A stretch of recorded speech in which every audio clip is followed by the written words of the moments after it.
ধলাই জেলা সদর আমবাসা ইকো পার্কে আজ 3টি লগ হাটের উদ্বোধন করেন বনমন্ত্রী অনিমেষ দেববর্মা।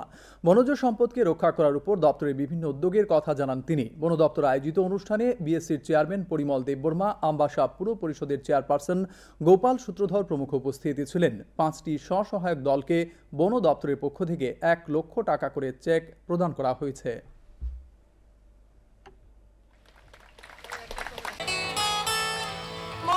দপ্তরের একটা প্রচেষ্টা হচ্ছে যে হারিয়ে যাওয়া আমাদের ত্রিপুরায় যে সমস্ত বনজ সম্পদ এবং মানুষজন আমরা যা খাই, এইগুলো জঙ্গল আমাদের আর কত দেবে?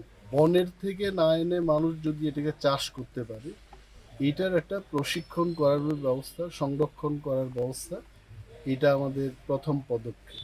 দ্বিতীয় জিনিসটি হলো পর্যাবরণকে রক্ষা করতে গিয়ে অনেকগুলো গাছের দরকার পড়ে, যেগুলো আমরা নাই খেলাম, কিন্তু এইগুলোকে রাখতে হবে। তো এইগুলো সংরক্ষণের জন্য একটা প্রচেষ্টা এখানে হচ্ছে।